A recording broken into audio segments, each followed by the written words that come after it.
ঠান্ডার সময় দেখবে বয়স্করা বেশি মারা যায়। দেখবে যখন প্রচন্ড ঠান্ডা, শীতকাল যখন পড়ে যাবে, প্রচন্ড ঠান্ডাতে দেখবে প্রায় সময় শুনবে ওদের বাড়ির না ওই ঠাকুমাটা কি দাদুটা মারা গেছে। কেন হয়?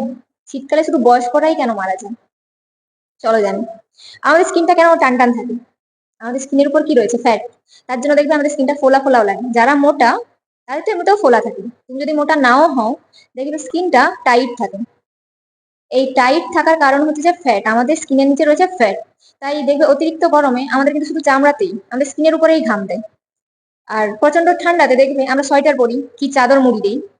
চাদর মুড়ি দিই কারণ আমাদের স্কিনের বাইরেই ঠান্ডা লাগে। যখন প্রচন্ড ঠান্ডা পড়ে আমাদের ফুসফুস এবং হার্টে, ফুসফুস এবং হার্টে না কি হয়, ঠান্ডা চলে যায়। যারা প্রাপ্তবয়স্ক তাদের তো সবসময় স্কিন টান টান রয়েছে, কিন্তু যারা বয়স্ক দেখবে তাদের দেখবে চামড়া এক তো গুটিয়ে গেছে। গুটিয়ে মানে আমাদের চামড়া টাইট টাইট রয়েছে, কিন্তু তাদের চামড়া ঝুলে গেছে। চামড়া গুটিয়ে গেছে, বয়স্কদের চামড়া গুটিয়ে গেছে। এবার চামড়া গুটিয়ে গেছে তাতে কোনো অসুবিধা নেই, কিন্তু এবার ঠান্ডাটাকে আটকাবে কি? আমাদের বডি টেম্পারেচার 37 ডিগ্রি, মানে 37 ডিগ্রি টেম্পারেচার আমাদেরকে রাখতেই হবে, তবেই হার্ট একমাত্র কাজ করবে। কিন্তু শীতকালে কি হয়, বয়স্কদের 36 35 নেমে যায়।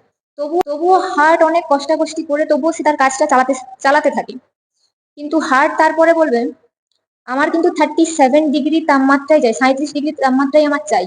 বডি বলবে আমার কাছে তো 36 36ই রয়েছে, 35 36 তাপমাত্রা রয়েছে, এটাই তুমি যা হোক করে চালাও। বলছে আমি এখনের জন্য কিন্তু চালিয়ে নিচ্ছি, এর থেকে নিচে গেলে আমি আর কাজ করতে পারবো না।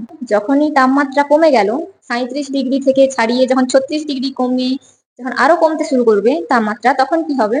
হার্ট আর কাজ করতে পারবে না, হার্ট কাজ করা বন্ধ করে দেবে। তখনই কি শোনা যাবে? যে ওদের বাড়ির দাদুটা ঠাকুমাটা মারা গেছে, প্রচন্ড ঠান্ডার জন্য মারা গেছে।